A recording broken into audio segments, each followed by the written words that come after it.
Eu decidi aposentar minha filha antes dela completar 18 anos de idade e eu vou contar o meu plano completo aqui para vocês.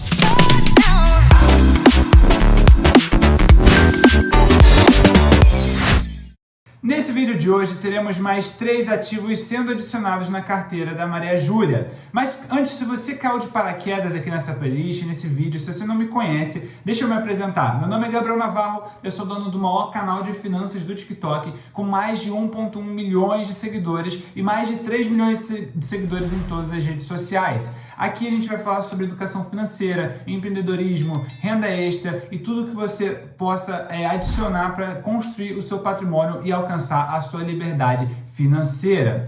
Para falar um pouquinho mais da minha vida particular, esse quadro surgiu quando minha filha nasceu no dia 21/10/2021. Ela está completando agora no dia 21, 9 meses. E eu e a minha esposa, a gente decidiu criar uma carteira com a finalidade de aposentar ela antes dela completar a maioridade. Ou seja, ela vai poder ter a liberdade, assim que completar 18 anos, se quer continuar trabalhando ou não. Mas, obviamente, sendo minha filha, ela vai querer continuar trabalhando e ela vai utilizar desse patrimônio para poder se multiplicar mais e mais vezes. Muitas pessoas sempre caem naquele dilema, naquele sofisma, naquela mentira de acreditar, poxa, Gabriel, mas daqui a 17 anos esse dinheiro não vai valer a mesma coisa que está valendo hoje. Obviamente que não vai estar valendo, mas você prefere deixar os seus filhos completando 18 anos de idade sem um patrimônio ou com um patrimônio que já gera uma renda para eles. Tá? Lembrando também que o preço dos ativos vão se valorizar no decorrer do tempo. A média que eu estou levando em consideração no retorno dessa carteira é de 15% ao ano. Hoje, 15% ao ano, próximo disso a gente consegue até através da renda fixa. Então, eu estou trazendo uma base de cálculo bem conservadora. Se a gente for levar o retorno, por exemplo, de um dos ativos da nossa carteira, o VOO, em dólares, nos últimos 10 anos, a gente teve um retorno de 28%.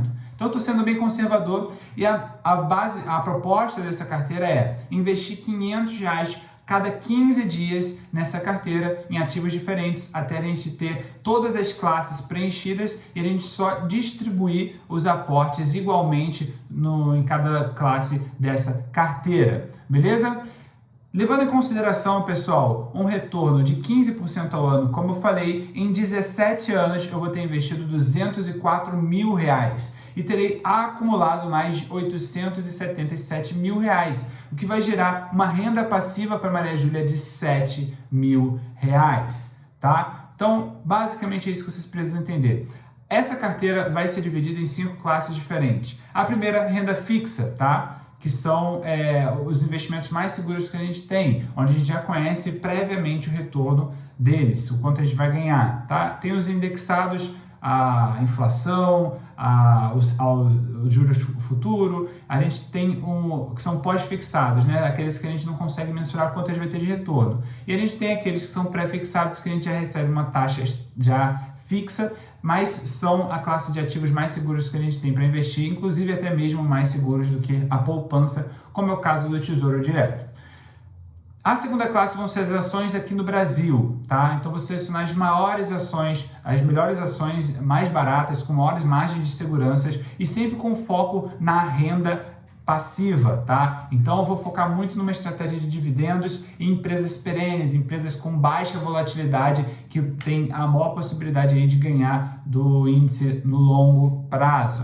A terceira classe vão ser investimentos no exterior, e para isso a gente tem os nossos parceiros, a Avenue Securities. Se você quiser abrir conta, vai estar aqui na descrição desse vídeo também, ou no comentário fixado, e através dela, que é a melhor corretora para brasileiros investirem no exterior, você pode também adicionar os seus ativos na sua carteira, tá bom?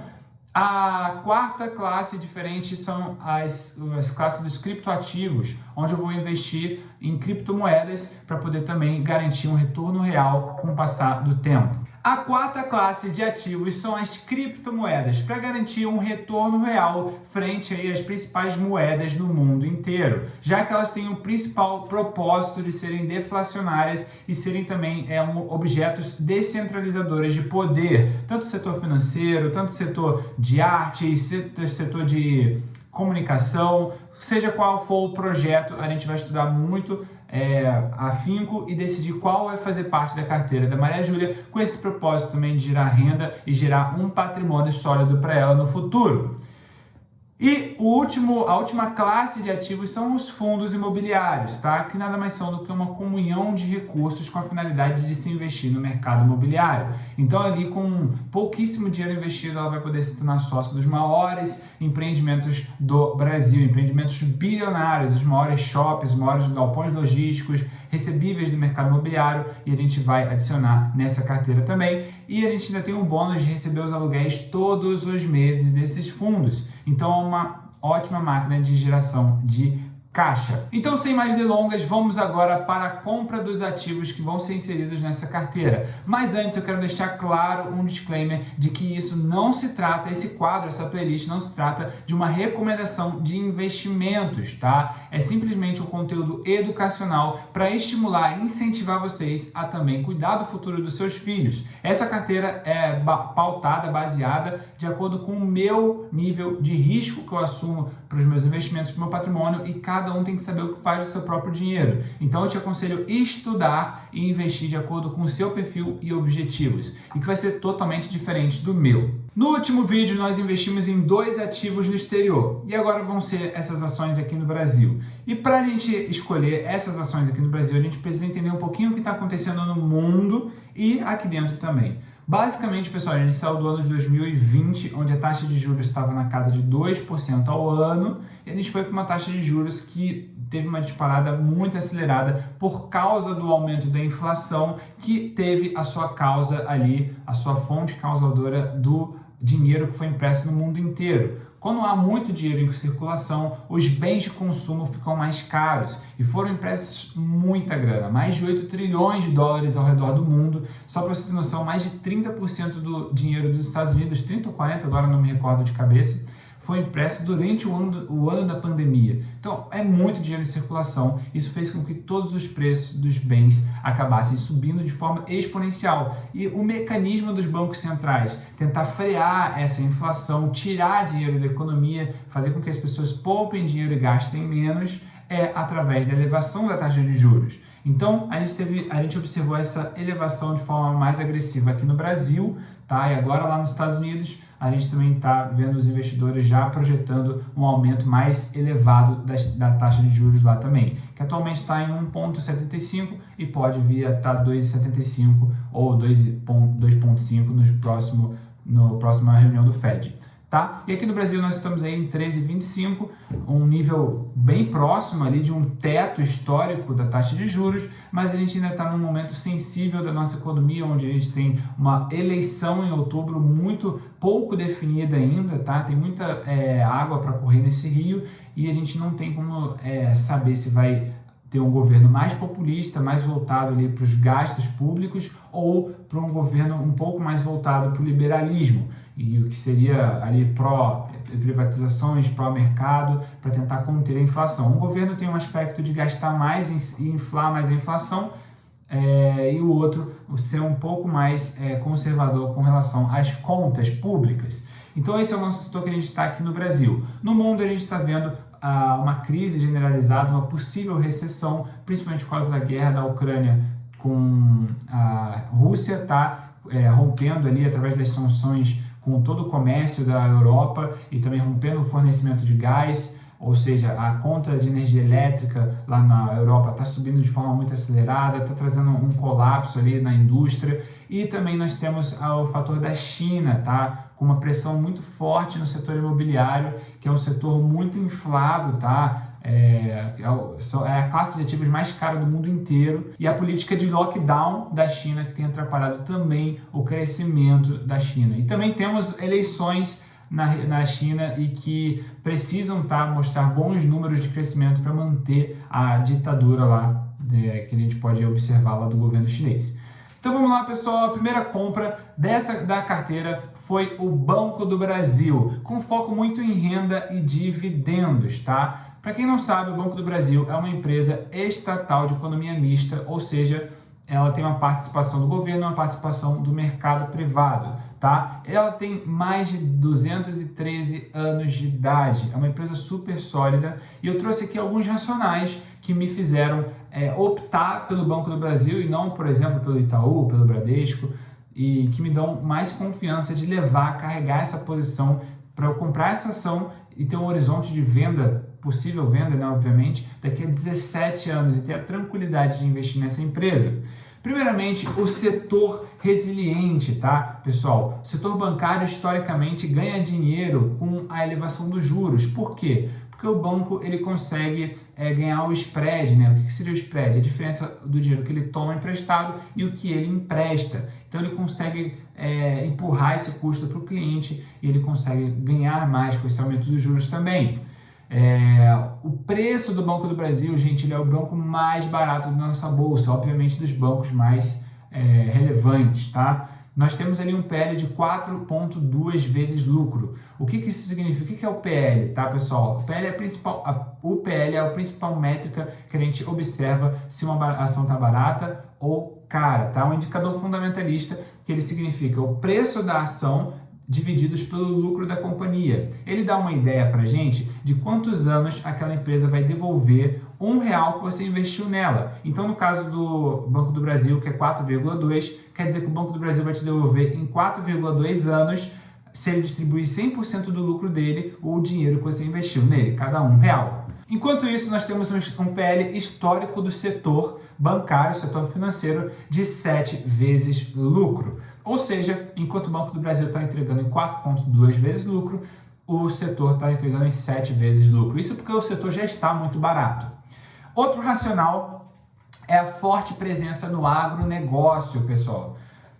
E uma ampla atuação em todo o território brasileiro, ou seja, ele não é um banco que está concentrado somente numa região, tá? Que isso aumenta mais ainda o fator de risco, porque caso um estado, por exemplo, venha quebrar, venha pedir falência, ou haja algum imprevisto, tá? Que a gente não consegue controlar, aumenta o risco se um banco está muito concentrado somente numa região específica. Nós temos também um baixo risco de inadimplência, tá? E uma expansão de crédito mais prudente se você for comparar com os outros pares do setor, principalmente por essa correlação com o agronegócio, tá? São financiamentos e carteiras de créditos que são tecnicamente mais conservadoras, tá? Menos voláteis, não tem tanto aquele consumo de varejo, tá? Onde vai ter uma pessoa que vai pegar emprestado, não vai pagar, aquele nível de inadimplência alta que a gente pode observar em outros bancos. E o último racional é a questão dos dividendos. O Banco do Brasil sempre foi um ótimo pagador de dividendos e nesse preço atual ele já está pagando na casa de 9, 10% de dividendos. Obviamente, com as ações subindo, esse dividend yield pode diminuir, mas ele sempre tende a pagar nessa casa de 7, 8, 9% ao ano. E a segunda aquisição no setor elétrico são as ações da Taesa. Antes, deixa eu explicar mais ou menos como funciona o setor elétrico para quem não conhece. O setor elétrico ele é separado em 3 segmentos. O primeiro é a geração de energia, tá? Que pode sofrer, por exemplo, com falta de chuva, tá? Uma elétrica pode acabar reduzindo a sua capacidade de produção de energia por causa de uma estiagem, por uma falta de chuva. Temos o setor de transmissão de energia elétrica, que é o setor onde somente de liberar as suas linhas de energia a empresa já está faturando. Então ela recebe pela contratação da sua capacidade de transmissão. Então você tem ali um baixo nível de relação com crises, por exemplo, fuga de energia, roubo de energia, queda na produção de energia. Essas empresas do setor de transmissão elétrica são as mais conservadoras, porque o único custo delas é o custo de manutenção das linhas. Isso é um custo super controlado. E na terceira parte, na parte final desse caminho da energia, né, geração, transmissão, temos a distribuição, que aí você tem o maior problema, tá? Você tem a queda do consumo em tempos de crise, você tem o roubo, você tem os problemas todos inerentes a esse momento específico da distribuição, tá? Os gatos, enfim. Tudo isso fica no setor de energia elétrica. E eu selecionei as ações da Taesa exatamente pelo quesito delas terem esse perfil mais conservador de ter uma receita previsível com o passar do tempo, tá? Ou seja, ela sabe exatamente o quanto ela vai ganhar nos próximos 5, 10 anos. Obviamente, adquirindo novos contratos, ela vai poder aumentar, expandir a sua carteira e renovando sempre ali os seus dividendos, o seu lucro, para poder entregar para os acionistas. É uma das empresas que tem as maiores margens de lucro da nossa bolsa, os maiores ROIs também, que é a rentabilidade sobre o capital investido, e tem também níveis de dividendo de pagamento super legais e super interessantes com o passar do tempo. O outro racional por ter escolhido as ações da Taesa é o quesito de contratos longos, ou seja, a empresa sabe o quanto ela vai faturar nos próximos anos. Isso é muito legal, porque isso mostra que a empresa vai ter uma previsibilidade, ela sabe o quanto ela pode investir, o quanto ela pode se endividar e o quanto ela pode pagar para os seus acionistas. E isso é muito legal, porque o setor de energia elétrica é um setor de utilidade pública, ou seja, você não vai ter uma falta de consumo, você sempre vai ter aquele consumo mínimo, e isso é super positivo para a empresa. Outro fator muito legal do setor de transmissão de energia elétrica é que ele é corrigido pela inflação. Ou seja, caso a inflação suba, isso é repassado no custo para o cliente e a empresa continua tendo a sua lucratividade intacta.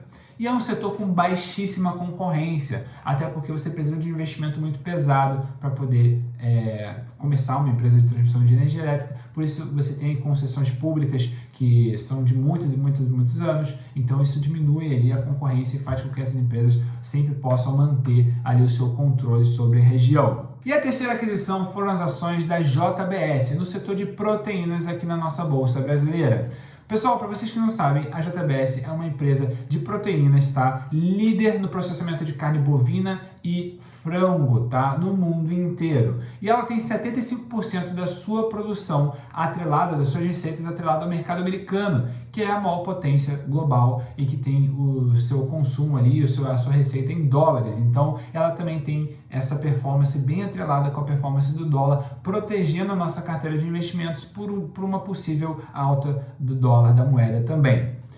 Ela fica no setor de alimentício, então ela tem uma maior resiliência também em períodos de crise, porque as pessoas vão precisar continuar comendo proteína, então isso garante ali também um repasse, caso haja um aumento da inflação da empresa, para o consumidor final nos preços também. Ainda que haja o aumento dos insumos, tá? Principalmente do trigo, por causa dessa situação da guerra da Ucrânia, a gente ainda pode observar esse repasse dos custos, e uma possível disparada do dólar seria muito positivo para o resultado da empresa, tá? Então, pessoal, esse é o principal fator da JBS ter entrado na nossa carteira, esse quesito da perpetuidade aí desse mercado e como ele é pouco sensível às variações ali de crises, tá? Todas as três empresas tiveram esse perfil de serem empresas que eu posso ter em carteira e pensar em segurar essa posição nos próximos 10, 15 anos sem afetar tanto o meu racional. Pode ser que em algum momento nesse caminho eu venha vender essas participações para adquirir outras, mas a princípio essa carteira é para não mexer, para comprar, buy and hold, é realmente comprar e segurar. Taesa e Banco do Brasil têm o perfil de gerar renda, tá? Ou seja, gerar dividendos, fazer com que a Maria Júlia possa ter essa renda mensal, e a JBS já tem um perfil também de dividendos, mas são dividendos um pouco mais sazonais, não tem tanta não é tão rotineiro a empresa pagar fortes dividendos, tá? Banco do Brasil e Taesa já tem uma política de dividendos mais agressiva. E a JBS tem esse perfil de ser de crescimento e dividendos também. E o resultado da carteira da Maria Júlia até hoje, que está incompleta, tá? Ou seja, nós temos poucos ativos ainda, nós temos no exterior o VOO, e temos as ações da Apple, e temos aqui no Brasil agora as ações do Banco do Brasil, da JBS e da Taesa, tá? Essa carteira já está acumulada em R$ 1.547,60 ou 287,65 dólares. E eu investi em R$ 1.500, ou seja, a rentabilidade dela está em 3,17%. E está acima da rentabilidade de praticamente todas as corretoras aí do Brasil. Mas, obviamente, é porque a gente começou recentemente essa carteira. Agora eu vou mostrar para vocês como comprar essas ações na prática. Para isso, eu vou utilizar a corretora Vitrio. Para você abrir conta, basta entrar no link que eu vou deixar aqui na descrição. Entrou na sua plataforma, você vai clicar aqui em Home Broker. Vai abrir essa tela aqui para vocês. Nessa tela, vocês vão digitar aqui no cantinho, nessa boleta, tá, em laranja, o nome do ativo que você quer comprar. No caso, primeiro eu vou digitar aqui TAEE11, tá? Que é o código das ações da Taesa. E vou botar o F no final, que é para comprar o lote fracionário, ou seja, eu vou comprar menos do que 100 ações. E para isso, eu preciso digitar o F no final. Feito isso, eu vou digitar a quantidade que eu quero comprar, no caso 4, e vou colocar aqui ordem a mercado, ou seja, eu vou comprar a qualquer preço que tiver no book de ofertas. E clicar em comprar, ok, e pronto. A minha ordem foi efetuada com sucesso, ela foi executada. Agora eu vou colocar o nome do outro ativo, tá? BBAS3F, ou seja, eu vou comprar as ações do Banco do Brasil. Vou colocar a quantidade 5. Vou colocar a quantidade 5 e clicar em comprar e pronto. Vou repetir o mesmo processo com as ações da JBS, vou digitar aqui 5, clicar em comprar e pronto. A minha ordem foi executada com sucesso também e essas ações já fazem parte da carteira da Maria Júlia. Então eu fico por aqui, pessoal. Espero que vocês tenham gostado desse vídeo. Deixem o seu like, ativem as notificações e se inscrevam no canal também. E não esqueçam também de assistir os outros vídeos dessa playlist que são fundamentais para você entender os racionais também por detrás das outras compras. Deixem nos comentários também sugestões para próximas aquisições desse vídeo e eu fico por aqui. Espero que vocês tenham um bom dia. Tchau, tchau.